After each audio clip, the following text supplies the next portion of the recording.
and to the republic for which it stands, one nation, under God, indivisible, with liberty and justice for all.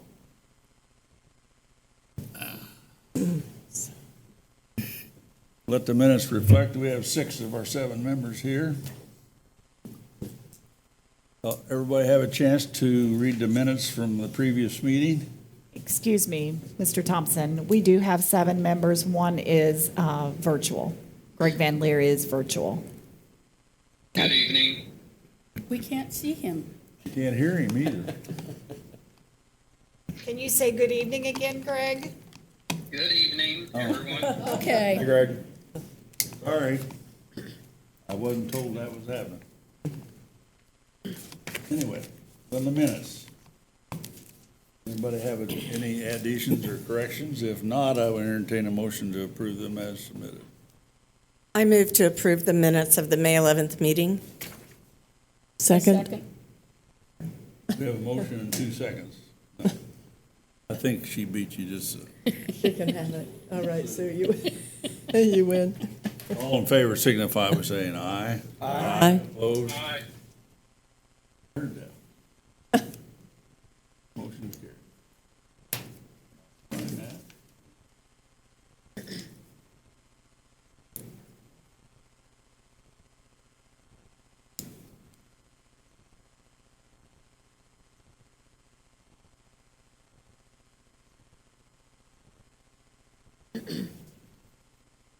Very.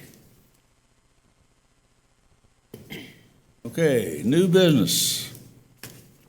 First item, Penrose Subdivision, final, Section 1, 97 lots, located on the east side of County Road 300 East, approximately 1/2 mile north of East Main Street, 35.9 acres.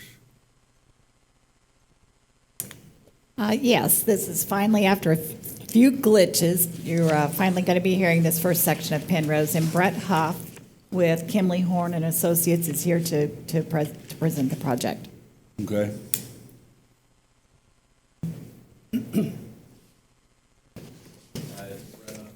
Horn, address 250 East 96th Street, 46240 Indianapolis. There's the primary plat went through last month, as you know, and we're back for Section 1, construction plan approval, secondary plat approval. Happy to answer any questions. We got a waiver in there that we asked for from the stormwater standards to reduce the pond slopes from 6-to-1 to 4-to-1 and eliminate the maintenance ledge above the normal pool. We still have the safety ledge below the normal pool, just the slope and the maintenance ledge. Would you raise that mic up just a little? Can you hear me? Got me? All right. Okay. Is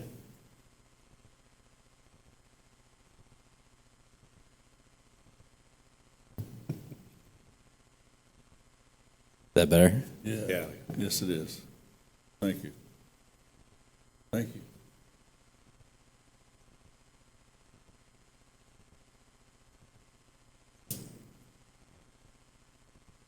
Well, actually, what we got 2 votes here, right?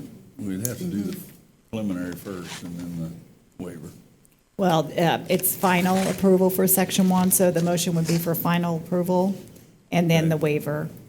And then would you like for Mr. Huff to address the water superintendent's comments, or the comment I had in here about the water superintendent? Yeah, I would, Okay. because it didn't say what those were. Right. The changes we made to the plans were we added a water line up 300, crossed our frontage. That's a 12-inch line that tapped into an existing 12-inch line from our south, brought it up, across our entrance, and stopped it with a hydrant. And we also had an 8-inch coming into our subdivision, and we changed that to a 12-inch to the first intersection and took the 12-inch north. So in the future, Section 4 of this development will take that 12-inch further north all the way up to 100. So it kind of creates a 12-inch through our property, which when the town extends water along 100, it'll loop together, if that makes sense. Can you tell me what the maintenance ledge is supposed to do? I know what the safety ledge is supposed to do, but what about the maintenance ledge? I don't know, maybe Barry can, I mean, there's not a, Miller with Banning Engineering is here, and he can probably address that. Yeah, it's one of those things that's not every municipality has those. Almost every municipality has safety ledges.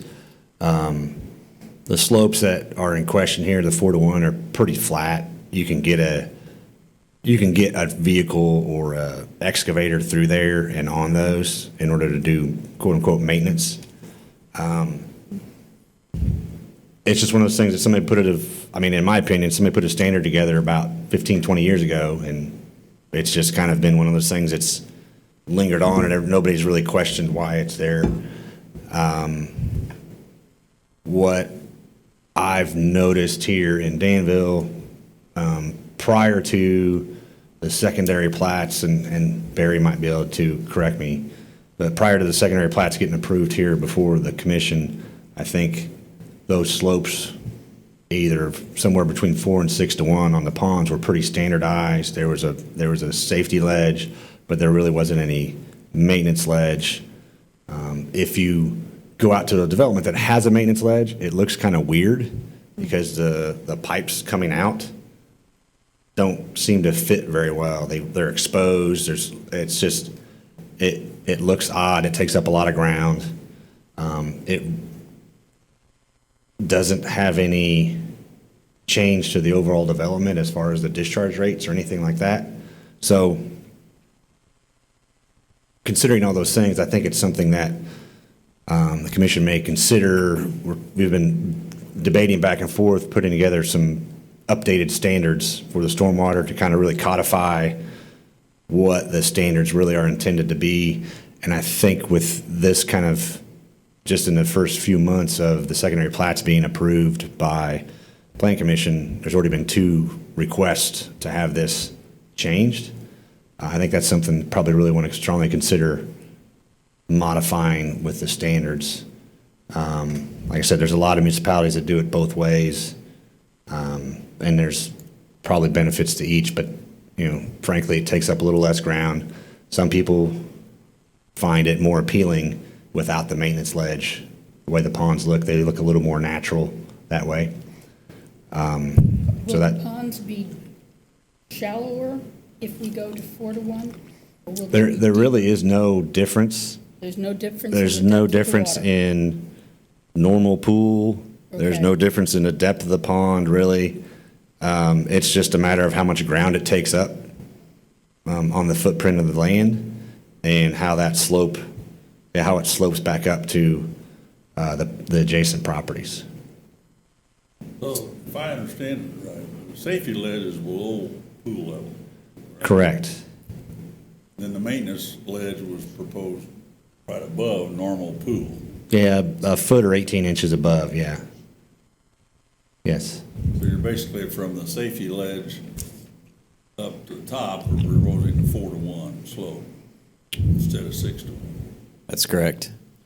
And to your point about the depth, if we did add the maintenance ledge, that could tighten up the normal pool, and then so where you have skinny pond areas, you can't get to the 8-foot depth because of that. So it would change the depth in the skinnier pond areas. Is there any kind of state or any sort of standards on any of this, or is it all just kind of? Not to my knowledge that there's a standard. For decades, it has been 3-to-1 pond slopes, and they've kind of feathered them back a little bit. And then there's various ordinances in all kinds of different municipalities that range from 3-to-1 slopes to, the 6-to-1 with the maintenance ledge and varying things in between. This wasn't, I don't know if this has been mentioned and I missed it or not, but are there any safety measures around the ponds to keep children and things from getting too close? Not necessarily. safety measures, we do have a safety ramp that is at a 6-to-1 slope for access to the water. These ponds in this particular section, and I believe most of the development, aren't near roads. They're behind homes, behind lots, so there's no vehicular near them or runoff, but not necessarily anything to keep people away from the edge of the pond. Yes. Yeah, so as far as being an attractive nuisance, if that's what you're Yes. asking about, I think that would be present whether there would be a maintenance ledge or not. One of the other things is that there's typically a 3-to-1 slope after you get underneath the water, after you get past the safety ledge, and that is regardless of whether it has a maintenance ledge or not. So a lot of the design features are very, very similar or exactly the same between the two. It's really just the change of the upstream slope and the maintenance ledge. So Sue, one of the things we were talking about, and we've been throwing this around quite a bit because we want to try to eliminate unneeded variances. One of the requirements, which he's already mentioned, is we make them create an access point for maintenance of the pond. They've already done that. So really, if you go out and once you find about these slopes, when you go out and look at them, the 3-to-1s are more appealing. Definitely 4-to-1's more safe, 5-to-1's more safe. But if you pay attention to those, what you get is pipes like Joe was talking about earlier. You get them real shallow in the ground, and that always burns up, and it's hard to maintain vegetative growth. And on top of that, when you lose the growth, you get erosion. And that's another thing that we, to me is more important than having a maintenance ledge outside of the normal pool. When you get at shallow waters, you get unwanted vegetation in that, and it becomes a treatment issue. So we don't want to promote chemicals being added. So in my opinion, I think, and I've seen in my years, it's always been 3-to-1. I think 4-to-1 is adequate, especially since we've added an access point. But that's something we'll try to work through before the end of the year and bring it back to the Plan Commission to change those requirements so we don't have to keep doing these variances. It's just not, it's another thing that's unnecessary. Yeah, I believe the Kensington subdivision has 4-to-1 slopes if you wanted to look at what that looks like.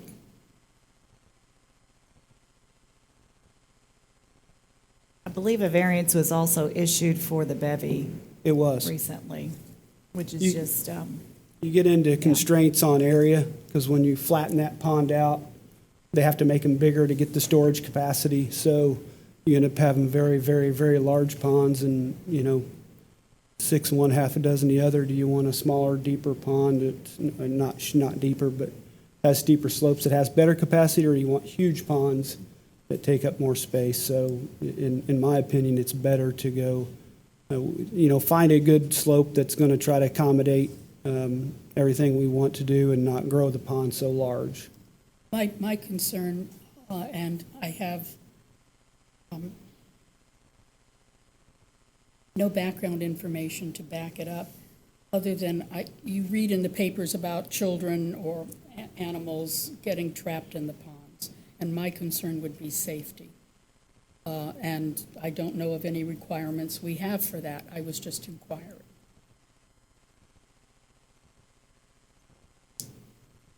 we don't have anything that requires them, say, to put a fence around it or anything like that. Yeah, I There's mean- nothing in the ordinance that requires that.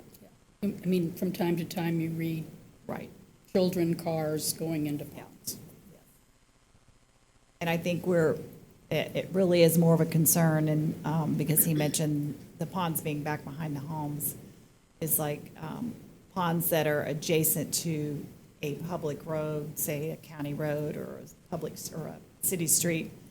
That's where you can usually try to have some sort of enforcement to protect, maybe a fence or whatever to keep automobiles from going into the pond, because I have seen that done. And we actually do have a dry basin in this project that is somewhat close to a road, and we added bollards just outside the right-of-way between the road and the dry basin to stop the vehicles. I assume the ponds are on common property rather than on individual owners' lots. Absolutely. Are you building two ponds with the first section, and they're on the north side of the street going back in there? Is that where they're at? Yeah, there's one to the north side of the street that comes in, and there's one to the south. Well, I have the development. Page or two. oh, okay.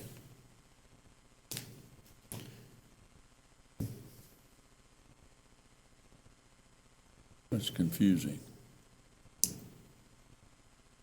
Because there's the main entrance, section 1, right? It shows two ponds on the north Yeah, side there. that's actually one large pond. It is? We don't quite get the 8-foot depth there and the tight spot in the middle. So what you're seeing there is the underneath contours don't connect because it's not 8 foot deep there. Okay. Then the next picture shows a pond, that one? So you're building that one too? That's correct. And the dry basin's there to the far east. And so, for example, that one is almost surrounded by existing woods. And the bigger we make that, the more trees got to come out.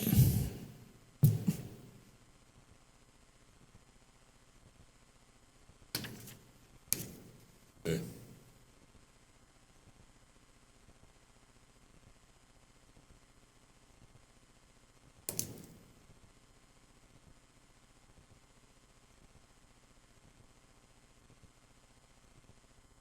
Are those bollards 6x6 post, treated posts? Is that the detail for It's that? actually right there on that sheet, actually. It's, Can't read it, it's so small. And right. I'll tell you. It's a wood guardrail post. It's a wooden guardrail post, yeah. By 6. And that's really typical, and that's kind of more appealing than, you know.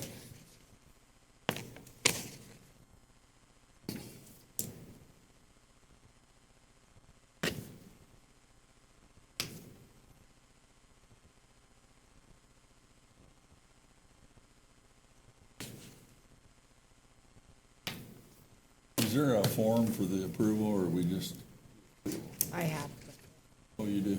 Okay. for the waiver. Any other questions from here? I think it was on the form. Are you going to go through it question by question For the for the waiver? For the waiver, No, we're not talking about the waiver. that would, We that's have what to- You're just talking about the plat? Yeah, right Okay, now. yeah. okay.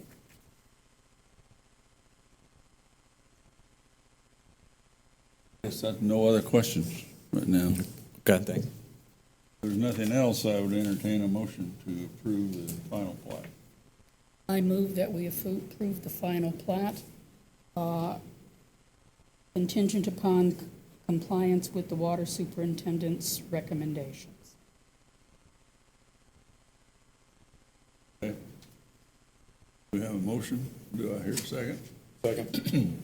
We have a motion and a second. Barry, roll call. Ms. Levitt? Aye. Ms. Rampart? Aye. Mr. Harvey? Aye. Mr. Thompson? Aye. Ms. Howard? Aye. I vote aye as well. Reagan on that. Greg? D, vote aye. Okay. Sorry, Greg. Motion passed 7-0. All right, item 2. Penrose Subdivision variance of the Stormwater Technical Standards, Section 6.D2 and Figure 6-2, wet bottom detention facility, to admitting the maintenance ledge above normal pool and also allow 4-to-1 slope on bank of pond above normal pool.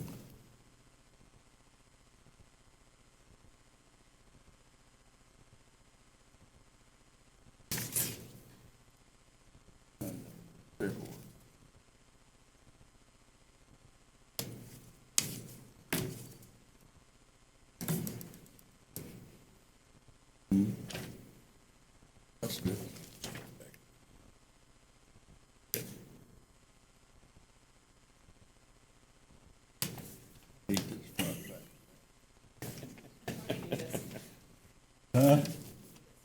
Oh, thank you. I see it. Okay. So does anybody have any questions for him on this? Yeah. I think I understand what they're wanting to do. I would entertain a motion then to approve this waiver. Mr. President, I move we grant the request for the waiver for the subdivision control ordinance for their homes for Penrose subdivision. Then what we should do is we do like we do the BZA on these, you read this. They've already got that circle, but the granting of the variance will not be, I know that, it's not circled. Okay. Should be, right? That's. For number one, it's Yeah, will if not. you just read that. All right. Whole thing. Granting of variance will not be detrimental to public safety, health, or welfare, or injurious to the other nearby property. Because the 4-to-1 side slopes on pond bank above normal pool is fairly typical, and is the way several ponds and other subdivisions within the town have been constructed. Omitting the maintenance ledge does not adversely affect any of the items listed above. Number two, the conditions upon which the request for a variance is based are not unique to the property for which the variance is sought and are applicable generally to other property because, as mentioned above, there are several ponds in the town subdivision with this requested configuration. Using the standard minimum 6-to-1 side slopes and adding a 10-foot maintenance ledge causes the size of these ponds to increase and in some cases require further tree clearing to accommodate the larger footprint. Number three, because of the particular physical surrounding shape or topographical conditions of the specific property involved, a particular hardship to the owner would result, as distinguished from a mere inconvenience, if the strict letter of these regulations are carried out because, as mentioned above, based on the location of the ponds in this subdivision, they are adjacent to streams in the currently wooded areas. Additional tree clearing and disturbance of existing land conditions would be required. Would prefer to maintain existing woods and habitat as much as possible. Number four, the variance will not in any manner contravene the provisions of the zoning ordinance, comprehensive plan, or official map as interpreted by the commission and the town manager because this is a waiver request of a stormwater technical standard and not a waiver from any provisions listed above. Site complies with these provisions and/or the PUD for this property. Number five, where the variance impacts on the decision and construction of public facilities, all appropriate public agencies have been given ample time to comment in writing to the commission. Okay, we have a motion for this. Do I hear a second? Second the motion. Motion and a second. Barry? Ms. Levitt? Aye. Ms. Rimpert? Aye. Mr. Harvey? Aye. Thompson? Aye. Ms. Hill? Howard? Howard, I'm sorry. Aye. I was thinking about Greg, making sure I didn't get him messed up. Mr. Van Leer? Aye. You say aye? I vote aye as well. Bill's a nice name. That's what I thought. I don't know where it came from. Jill Hill. I love it. We all have to sign it. so. So I spoke out loud in a while.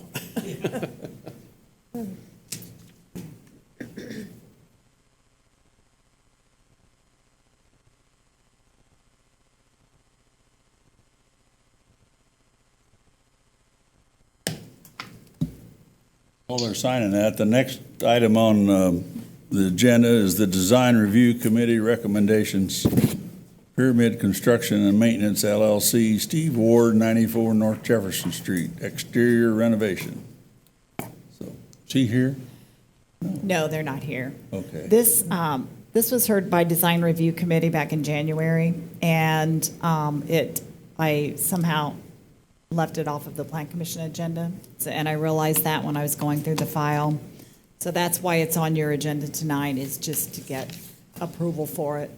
They actually have already begun construction. I don't know if you guys have been by there, but it's going Yeah, to it be. looks nice, what I've seen so far. Yeah, it's called Creation Cookies, so they're going to be doing online orders, and they're also going to have like a little coffee shop in the front and serve cookies and stuff. So anyway, that's why this is on here.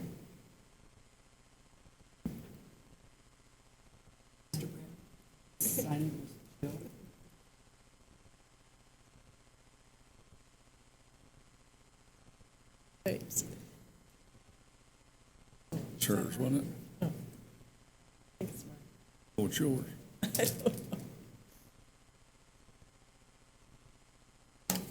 Is there a residence above?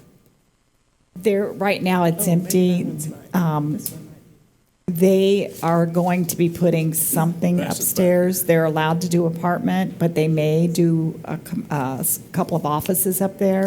At this point, I'm not sure what they're going to do.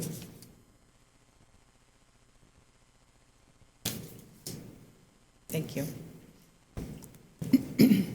If the date's wrong, your brother did it. Okay. So this design review needs a vote for approval by the Plan Commission.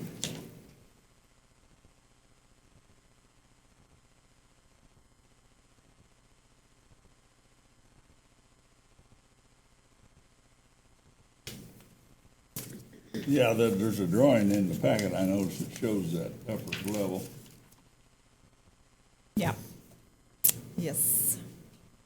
So they do show it as an apartment right now, but I have had discussions with them, and they may or may not use it as an apartment. But right now, it's vacant. It's not being used at all.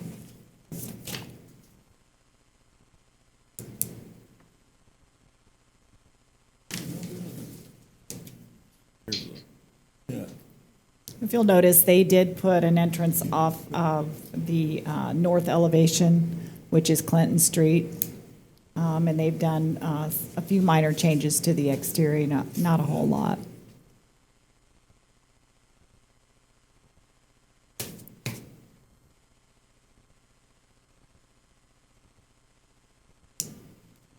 so this requires a vote. Yes, it does.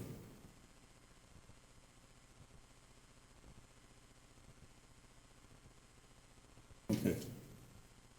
So what we're doing is approving what the design review committee approved. Their recommendation was to Recommendation. approve, yes. Okay. Do I have any questions? If not, I'd entertain a motion. I move that we approve the design review application for the property at 94 North Jefferson Street, Danville, Indiana. Second. We have a motion to approve the design review committee's recommendations. Greg Vandler seconded. Okay. We have a motion and a second. All in favor, say aye. Aye. Opposed? Very good. He said aye too, didn't he? Yes, he did. Motion carried 7-0. Now we have something with the design review committee, right? So if you recall, Scott Perkins came to the meeting a couple of months ago, and we realized that they were really not in compliance with their own rules and regulations. It has to do with property ownership around the square and members' ownership. And what I've done is, he went through and he made some changes, what he's wanting. So I've highlighted those in red, and then I've done a strike through how it currently is. So these are the changes that the Design Review Committee is requesting from the Plan Commission. So it basically, number one, has to do with the membership. The way it is right now, 4 members must own property within the town of Danville in the Corridor Protection Overlay District, either commercial or residential. And so they're just saying they want it to be a majority of the members must be property owners within the town of Danville, preferably with ownership of either commercial or residential property located in the CPOD. And then the second item, they just added, I'll read that sentence. The chair and vice chair shall be nominated and elected by the members of the Design Review Committee at the first regularly scheduled meeting of each new calendar year. Item number 3, they added, there shall be a quorum of 4 members of the Design Review Committee present to hold any meeting and to take any action. And what they added was subject to and in conjunction with any requirements or limitations of the town of Danville or the Plan Commission, member participation via telephone or online meeting format is permissible. And then finally, item number 9, they added, or they're requesting to add, Design Review Committee members shall refrain from discussions or correspondence with applicants regarding their submittals outside of Design Review Committee meetings. What they're wanting to add is without the knowledge and consent of the Design Review Committee. So basically, there's 3 items that they wanted to add. Let me play devil's advocate here. Since the majority of the committee is going to be town people, but 4 members can have a meeting. So let's say only one of those 4 is present at that meeting, and the other 3 don't live in town. Do they want that? That's a good question. I don't know if that's what they want or not. It's possible. Yeah. You know, we have some rebel rousers that don't live in town. Now, they may not be on that committee, That I don't but they believe- could be. I don't believe that was considered. The concern seemed to be prior provision required a certain number to be business owners. Right, that's correct. Well, property owners. in the Property owners CPOD. within the CPOD, yes. Yeah. That was the concern, because what has happened over time is when this was set up, there were 4 members that owned property within that corridor, and have sold, over a period of time, have sold their properties. So this is what they're wanting to replace that requirement with. It probably won't ever happen, but it could. Yeah, Cross that bridge when you come to it. I think so. I know that the Plan Commission appoints a member. I know I used to be. Right. Is that just in our rules? That's not within their rules as far as that one member is a Plan Probably Commission? that's I think it's part of this town council's rules, isn't it? right here. It's item number 5. That did not change. Okay, I didn't. So that's I still, was just looking at the stuff around. yeah, right. So the only thing that they're asking to change is what you see in the red.